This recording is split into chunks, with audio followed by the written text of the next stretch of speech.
우리가 신앙생활을 하면서 사실은 많은 분들이 예수를 믿으면서 말씀을 안 따라가요. 그 말씀을 안 따라가고 지식적인 신앙, 또 자기도 모르게 이 지식을 신앙이라고 생각할 때 굉장히 많습니다. 여러분, 우리 예수를 믿는다는 것은 말씀이 삶이 되어져야 됩니다. 우리가 이 오후 예배 또 주일 낮 예배 이 설교로 듣고 끝나면 사실 여러분들이 크게 변화가 일어나지 않아요. 그 중에 하나의 말씀을 붙잡고 그것이 저와 여러분의 삶이 되기를 주의 이름으로 축복합니다. 오늘은 특별히 우리가 이 땅에 살아갈 때 우리 그리스도인들이 이 땅에 사는 동안 지도자가 되어져야 되거든요. 근데 지도자가 못 돼요. 또 지도자가 되더라도 복되게 만들어 가야 되는데 그렇게 못하는 중요한 이유에 대해서 오늘 말씀드리려고 합니다. 오늘은 제목이 어리석은 지도자의 모습에 대해서 이야기를 하게 되겠는데, 우리가 이 어리석다는 단어와 같이 꼭 성경에 등장한 단어가 지혜.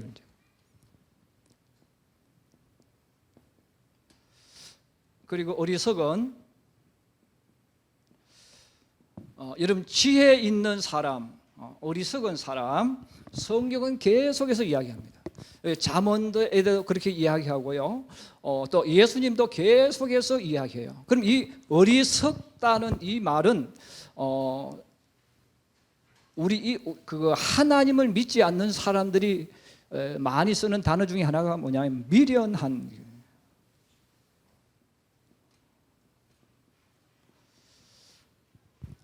그래서 우리가 사람 참 묘합니다. 야, 니 어리석냐 이렇게 말할 때는 좀 기분이 덜 나쁜데 미련하다고 하면 기분이 확 나빠져요. 그래서 사실은 거의 같은 의미예요.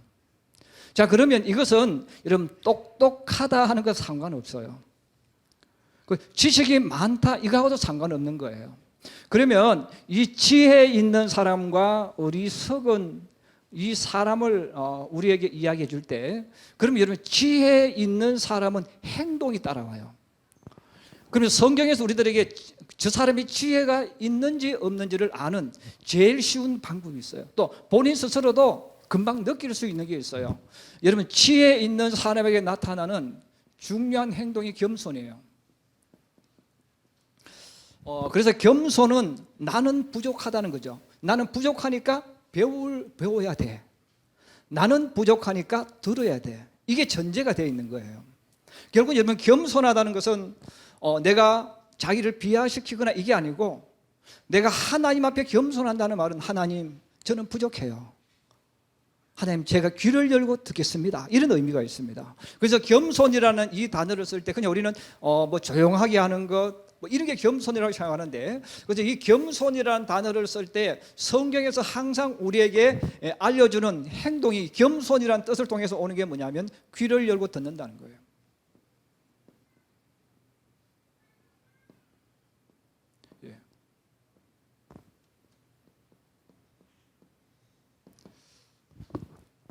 여러분들이 만약에 부부끼리 서로 대화할 때 아내가 하는 말을 듣고 막 반박하려고 하는 사람이 있어요.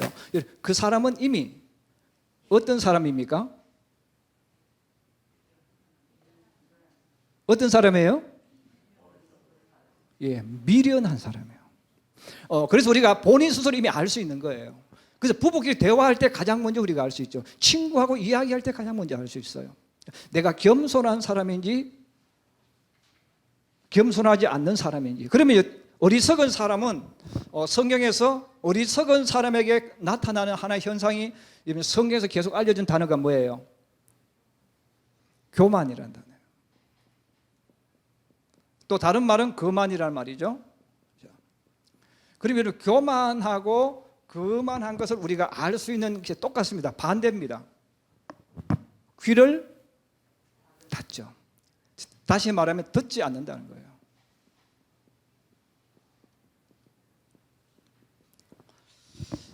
자, 그래서 여러분, 귀를 열고 듣는다는 것과 귀를 닫아버리고 듣지 않는다. 그럼 이게 왜 교만과 거만, 겸손이 왜 이렇게 차이가 나느냐는 거죠. 이 자체가 이미 전혀 다른 차원의 삶을 열어갑니다. 여러분, 우리가 어떤 일을 분별하려면, 옳고 그름을 분별하려면 제일 먼저 뭘 해야 됩니까? 여러분, 그게 옳고 그른지 맞는지 틀린지를 알려면 뭘 해야 돼요? 들어야죠. 여러분, 그래서 듣는 사람과 듣지 않는 사람은 이미 거기에서 이미 답이 나와 있는 거예요. 여러분, 내가 듣지 않는 사람은 안 들은 사람이 여러분 올바른 결정을 할 수 있습니까, 없습니까? 못하죠. 내가 듣지 않았는데 어떻게 옳고 그름을 알 수 있습니까? 그래서 내가 들을 줄 모르는 사람은 곧 그 사람은 교만하고 거만한 사람이에요. 또 상대방이 말을 할 때도 귀를 닫은 사람도 교만하고 거만한 사람이에요. 그래서 여러분, 듣지 않기 때문에 이게 어떻게 나타나냐면 구별을 못해요.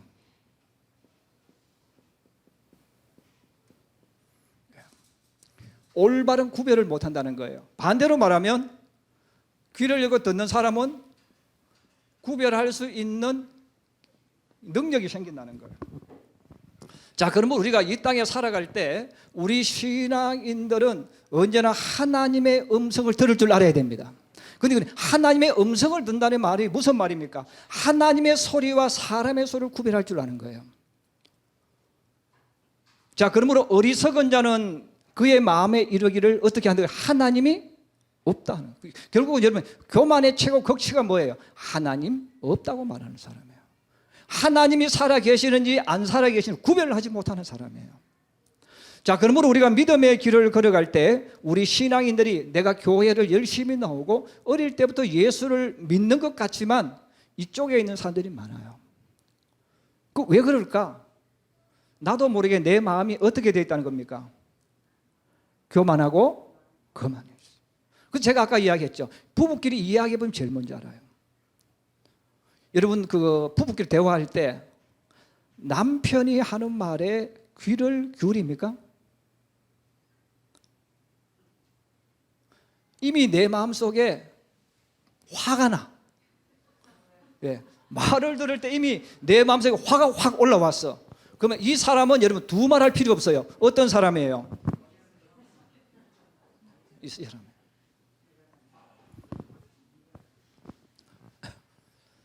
그래서 여러분, 그거 성경을 그대로 우리가 알 수 있는 거예요. 그래서 교만한 사람의 가장 중요한 특징이 뭐냐면 화가 나면 화가 얼굴에 씌어 있어. 그리고 이미 말을 하면 말에 막 화가 일어나는 거야. 왜 그렇습니까? 내가 지금 교만한 상태거든. 반대로 겸손한 사람은 다른 사람이 나하고 정반대 이야기를 할 때 들어줄 준비가 돼 있어. 들어줄 준비가 돼 있으니까 뭐야? 흡수할 수 있기 때문에 화가 날 수 있죠. 근데 화가 나지만 그 화를 소화를 시킬 수 있는 거예요. 자, 오늘 우리 성경에 보면 이 지혜에 있는 지혜에 있는 사람과 이 지혜에 있는 사람을 9장에서 우리에게 이 지혜에 있는 사람을 이야기하고 10장에서는 어리석은 지도자를 이야기합니다. 그러면 지혜에 있는 지도자가 누구냐? 성경에 보면 다윗이 나와 있어요. 그럼 이 다윗은 왜 지혜로운 자냐를 9장에 설명을 해줘요. 자, 9장에 설명해 주면서 다윗이 예루살렘을 점령했어요. 그리고 나라를 만들었어요. 자, 나라를 만들 때 다윗이 왕이 되기 전에 이미 이스라엘 왕은 누굽니까? 사울 왕이었죠. 여러분, 사울이 40년 동안 다스렸어요. 그래서 사울의 아들이 다윗이 왕이 되는 동안에 또 계속해서 다스립니다. 그러면 40년 이상 이미 이스라엘 전체에 사울의 추종자들이 있어요. 그럼 다윗이 왕이 되어져서 아무리 정치를 잘해도 그들의 가운데는 사울 왕 시절에 권력을 잡았던 사람, 사울의 집과 연결이 되어 있는 사람은 다윗에 대한 적대감을 가지고 있습니다. 그러면 40년 동안 왔기 때문에 이게 하루쯤 해결되는 게 아니잖아요. 다윗이 왕이 되어졌지만 다윗의 권력 때문에 굴복하고 있지만 그들의 마음속에는 언제든지 다윗에 대해서 반날 일으킬 수 있고 적대감을 가질 수 있는 거예요. 자, 이런 상태가 되어졌을 때 다윗이 가장 먼저 여러분 하는 것 중에 하나가 뭐냐면 요나단 사울의 손자고 요나단의 아들이죠. 누굽니까? 머비보셋이. 예. 자, 이 머비보셋이라는 왕자, 이 머비보셋은 인간적으로 보면 다윗에게 생각하면 적군이죠. 제거시켜야 될 사람이에요. 자, 근데 다윗이 만약에 머비보셋을 제거시켰다면 사울 왕가에 속해진 사람들이 더 반기를 가질 거예요. 어떤 일만 생기면 반대편에 쓸 겁니다. 근데 다윗은 이 사울의 손자인 머비보셋을 찾아냅니다. 그리고 찾아내고 절대로 복수를 하지 않습니다. 오히려 반대로 사울이 가지고 있던 모든 재산을 누구한테 줍니까? 머비보셋에게 줘요. 그리고 자기가 요나단과 맺은 언약을 이야기합니다. 내가 머비보셋의 아버지와 과거 이런 언약을 맺었다. 그 언약을 맺었는데 나는 그 약속을 지킨다. 그리고 그 약속을 보여줍니다. 그 약속을 보여주며 재산만 보여주는 게 아니에요. 머비보셋을 자기 아들로 취급을 하고 왕과 같이 밥 먹는 왕자의 대열에 올려줘요. 자, 여러분, 그렇게 했을 때 사울 집안에서 녹을 먹었던 많은 사람들이 감동을 받겠어요, 안 받겠어요? 마음으로 굴복하는 거예요. 아, 다윗은 진짜 이런 인물이구나. 그 다윗은 여러분, 나는 이런 약속을 지킬 거예요, 저런 약속을 지킬 거예요, 이런 말 한마디를 안 해도 이미 사람들의 마음속에 와, 다윗은 역시 하나님의 사람이야. 다윗은 자기가 말한 것은 그대로 지키는 사람이야 하고 적까지도, 원수들까지도 이미 마음속으로 감동을 먹어버리는 거예요. 자, 감동을 먹어버리니까 이스라엘 백성들이 전체가 하나로 똘똘 뭉칩니다. 그 똘똘 뭉치면서 아, 우리 다윗 왕은 멋있는 사람이야. 정말 우리 다윗은 우리를 위해서 하나님의 대리자로 우리를 다스리는 왕이야. 인정을 하는 거예요. 여러분, 인정을 하니까 이스라엘 나라가 똘똘 뭉쳐가지고 하나가 되고 병사들도 아, 우리는 왕을 위해 죽는 게 영광이다.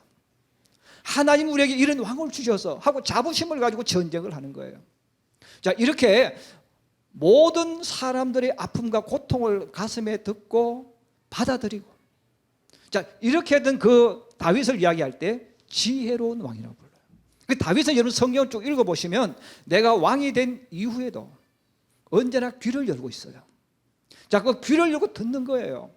자, 들으니까 만나는 사람마다 하나님 보실 때도 자꾸 복을 주고 싶은 거예요.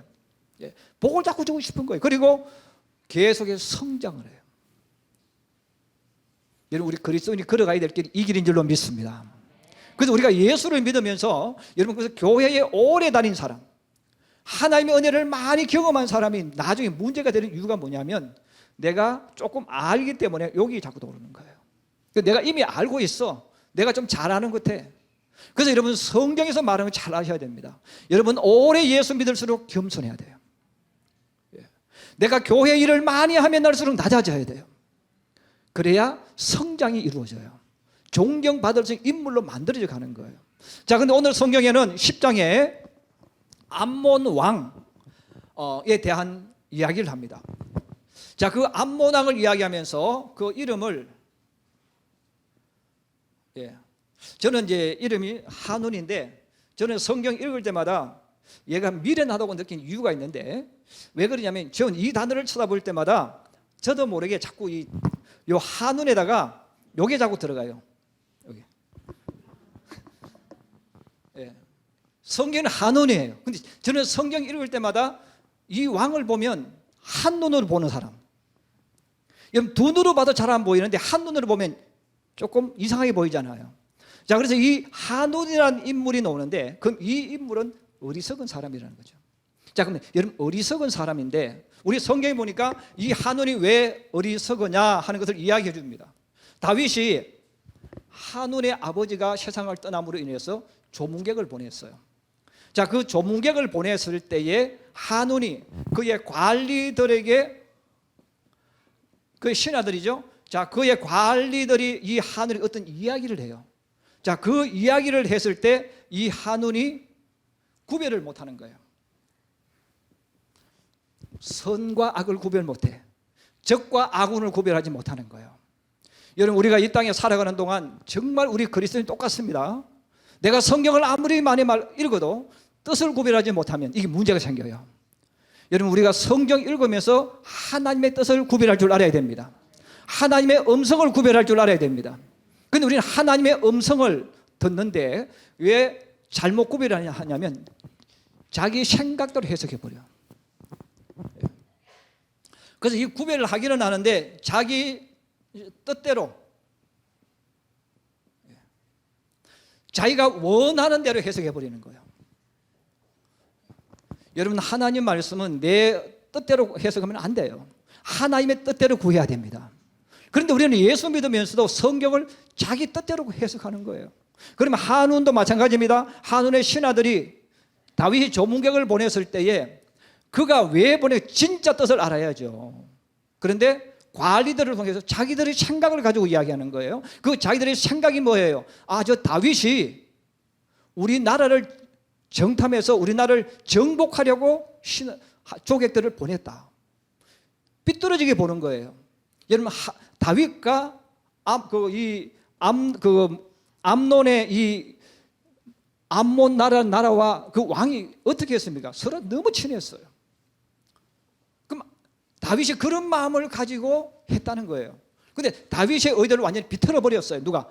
신하들이. 그리고 그것을 보는 한운도 똑같이 비틀어 버렸습니다. 비틀어 버리니까 전부 의심스러워 보여요. 여러분 우리가 이 땅에 살아가면서 정말 무서운 게 이겁니다. 여러분 똑같은 것을 보는데 삐뚤어지게 보기 시작하면 계속 그렇게 보여요. 여러분 깨어진 거울로 자기를 한번 보세요. 내가 아무리 두 눈 똑바로 뜨고 정신 차리고 봐도요, 깨어진 거울로 자기를 보면 자기가 이상하게 보이게 돼 있어요. 여러분 정상적인 거울로 보는 것하고 깨어진 거울은 보는 게 다릅니다. 바로 어리석은 사람은 모든 시각을 볼 때 어리석게 보는 거예요. 자기 생각 가지고 보는 거예요. 여러분 우리가 예수 믿으면서 마찬가지예요. 여러분 예수 믿으면서 시험 드는 사람이 있어요. 여러분 왜 시험 들까요? 여러분 예수 믿던 사람이 서로 이야기하다가 시험 들어요. 봉사하다가 시험 들어요. 여러분 왜 시험 들까요?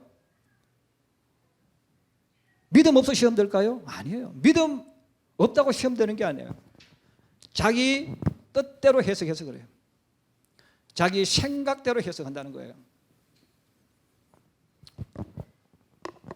여러분 우리가 하나님을 믿을 때 항상 문제가 뭐냐면 자기 생각 가지고 해석하는 거예요. 상대방이 왜 그런 의도를 가지고 했는지를 생각하지 않아요. 자기가 그냥 해석하는 거예요. 자기 생각대로. 그 자꾸 시험 드는 거예요. 그래서 한 번 시험 드는 사람 두 번 시험 들고, 두 번 시험 드는 사람 세 번 시험 들고. 저는 우리 성도들이 분별할 수 있기를 주의 이름으로 축복합니다. 그럼 여러분 분별하려면 어떻게 해야 됩니까? 끝까지 말을 들어봐야지. 그렇잖아요? 끝까지 말을 들어봐야지. 그리고 끝까지 말을 들어보면 답이 나와 있어. 근데 우리는 끝까지 말을 안 듣습니다. 그래서 여러분 우리가 어떤 말을 들었을 때 어떤 한 사람이 내게 이야기할 때는 또 그 사람의 말을 듣고 여러분이 말한다면 여러분 미련한 사람입니다. 왜? 이미 난 한쪽만 듣고 한쪽으로 답을 내려버렸어. 그래서 우리가 어떤 일이 있을 때 항상 우리 신앙인들은 양쪽을 정확하게 불러서 정확한 뜻을 물어봐야 돼요. 그 다음에 결정을 내려야 돼요. 근데 우리는 한쪽 이야기만 듣는단 말이에요. 믿음의 길을 걸어가는 우리 성도들도 똑같습니다. 그래서 이 한운이 지도자인데 왕인데 관리들의 말만 듣고 잘못 해석을 내리니까 어떻게 합니까? 다윗이 보낸 신하들을 이 뜻에 따라서 다윗의 신하들을 무엇을 잘랐습니까? 수염을 잘랐어요. 여러분 수염을 잘랐다는 말은 남자의 권위를 자존심을 수치를 줬다는 거예요. 우리 교회 지금 여기는 아무도 수염을 안 기르고 계시는데 여러분 수염이 없다는 말은 여러분은 부끄럽다는 뜻입니다. 중동의 사고, 유럽의 사고는 그래요. 제가 이번에 우리 선교를 갔는데 이 면도기를 가지고 갔는데 공항에서 우리 비닐을 가지고 갔는데 이걸 제가 챙기느라고 면도기를 그냥 센터로 보내버렸어요. 그래서 제가 하루 이틀 동안 면도를 하지 않았어요. 그 면도를 하지 않으니까 제 얼굴에서 수염이 자라니까 계속 수염에서 자극이 오잖아요. 그 자극이 오는데 많이 자랐어요. 그 저는 수염을 깎지 못해가지고 막 안절부절 하는데 이용진 선교사님 저한테 오더니 그래요. 목사님, 목사님이 수염을 기르니까 너무 멋있대. 목사님이 수염을 기르시는데 너무 멋있다는 거예요. 그래서 제가 이틀 동안 수염을 기르고 나서 제가 거울을 봤어요. 저는 한 번도 이틀 동안 수염을 키워본 적이 없어. 그래서 이틀 동안 수염을 키워가지고 면도기를 봤는데 제가 봐도 멋있어요. 그래서 제가 봐도 멋있어서 제가 고민을 하고 있었습니다. 그때 우리 이용진 선교사님 그래요. 목사님, 앞으로 필리핀 들어오시면 2주 동안 수염을 한번 길러보세요. 자기가 봤을 때 너무 멋있대. 근데 제가 고민을 했어요. 나도 멋있는 것 같고 이용진 선교사님도 멋있는 것 같은데 우리 성도들이 봤을 때 과연 멋있다고 할까? 예, 아마 우리 집사람이 보고 기절할 것 같아요. 그래서 제가 바탕가스 와서 얼른 내가 밀었어요. 제가 집에 와서 그 이야기를 했어요. 여보, 내가 수염을 기르면 너무 멋있대. 내가 앞으로 필리핀 가면 우리 성도들 모르게 2주 동안 한번 길러볼까? 막 화를 내는 거예요. 여러분, 사실 남자들이 여러분 근엄하고 멋있고 인격 있어 보이고 능력 있어 보일 때는 수염 없을 때보다 수염 있을 때입니다. 우리 여기 있는 우리 남자분들 여러분 꼭 수염 한번 길러보세요. 여러분, 그래서 외국 사람을 수염을 기르면 가만히 보세요. 여러분, 수염을 기르면 나이를 잘 모르지만 뭔가 좀 있어 보이잖아요. 그렇죠? 그 말은 무슨 뜻이냐면 남자와 여자는 구별되어 있다는 거예요. 그래서 수염은 우리나라는 지금 많이 깎고 안 기르지만 옛날에는 이 우리나라뿐 아닙니다. 여러분, 외국에도 수염을 잘랐다. 이번에 최대한 창피를 주는 거예요. 수치를 안겨주는 거예요. 여러분, 남자라는 것은 자존심이 상하면 이거는 참을 수 없습니다. 그래서 남자의 자존심, 남자의 권위, 이게 수염이라는 거예요.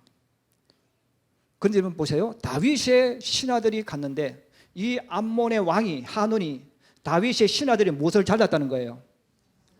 수염을 잘랐다는 거죠. 이건 다윗에게 모욕을 준 겁니다. 여러분, 다윗이 지금 세계를 정복하고 있는 나라인데 이 암몬은 조그만 나라예요. 그 조그만 나라가 다윗에게 자존심을 상처를 줬어요. 모욕을 했어요. 여러분, 그러면 어떻게 됩니까? 보지 않아도 뻔해요. 싸움이 일어납니다. 국가와 국가는 싸움이란 보다는 전쟁이라는 단어를 쓰지 않습니까? 여러분 보세요. 한온이라는 이 사람이 왕이 되어져서 잘못 듣고 잘못 판단해가지고 전쟁을 일으켰어요. 그것도 누구하고? 다윗 왕국하고. 자, 전쟁을 일으켰는데 자기들이 힘이 없잖아요. 그러면 여러분, 전쟁에 이기려면 어떻게 해야 되냐? 용병을 가져와야 돼요. 용병은 돈 주고 사는 거예요.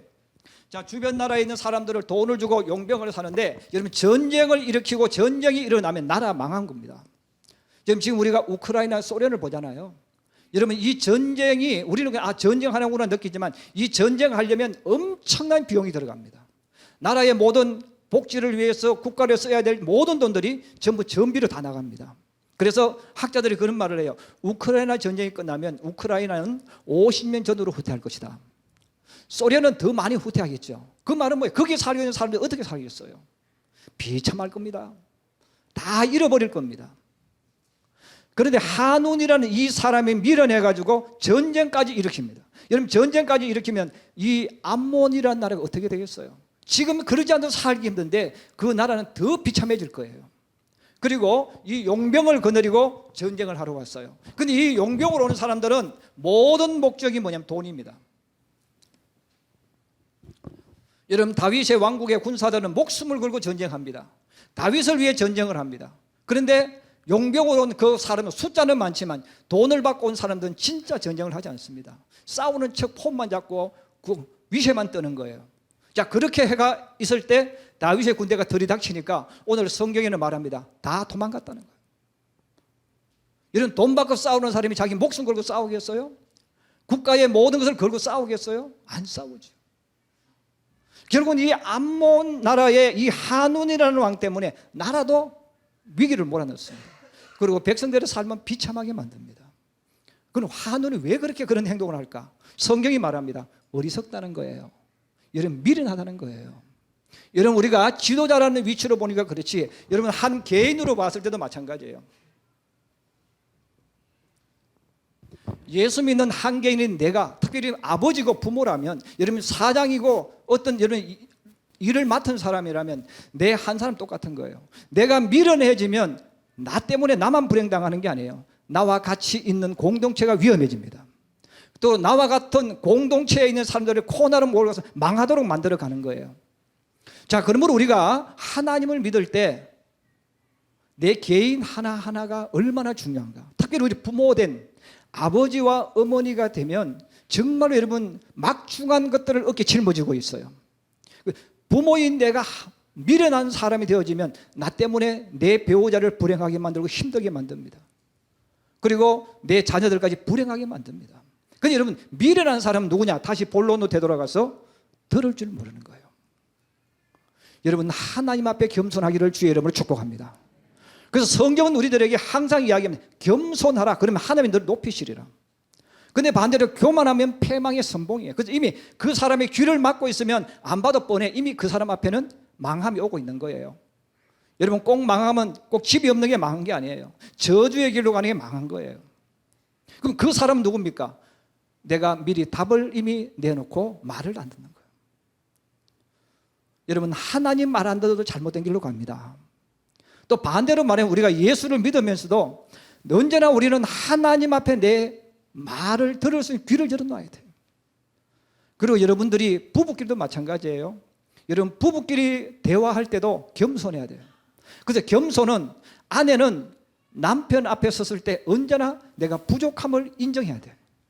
부족함을 인정해야 문을 열 수 있어요. 여러분, 남편도 똑같습니다. 아내하고 대화할 때는 남편은 항상 나는 부족하다, 이걸 인정해야 됩니다. 그래야 아내가 하는 말에 귀를 열고 들을 수 있는 거예요. 그 사람은, 귀를 열고 듣는 사람은 겸손해져. 그리고 들으면서 옳고 그름을 찾아서 복되게 만들어갈 수 있어요. 반대로 말하면 내 마음에 교만이 있어요. 그래서 여러분, 이 교만은 무시하는 거잖아요. 그거 다 아는 척 하는 거잖아요. 나 다 알고 있어. 나 너보다 똑똑해. 이런 마음이 들면 이미 그 사람은 불행을 몰고 올 사람입니다. 여러분, 오늘 우리가 이 말씀을 다시 한번 경험하면서 성경이 말씀하는 대로 귀를 열 수 있기를 주의 이름으로 축복합니다. 특별히 여러분, 가장 가까이 있는 부부끼리 대화할 때, 뭐 크게 이야기할 필요 없습니다. 여러분, 부부끼리 대화할 때 우리 아내 된 여러분, 남편이 말할 때 귀를 열어 놓으시기 바랍니다. 우리 남편 된 여러분, 아내가 말할 때 귀를 열어 놓으시기를 바랍니다. 여기서부터 인생이 만들어지는 거예요. 우리가 주님 앞에 섰을 때도 마찬가지입니다. 우리는 내가 경험도 있고 아는 것도 있지만 언제나 부족함으로 인정하고 문을 활짝 열어서 나 때문에 모든 사람을 행복되도록, 복되도록 만들어갈지언정 나 때문에 이 한운처럼 망하게 만드는 사람이 되면 안 된다는 거예요.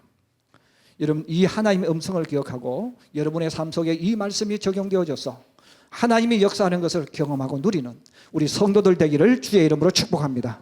축복합니다.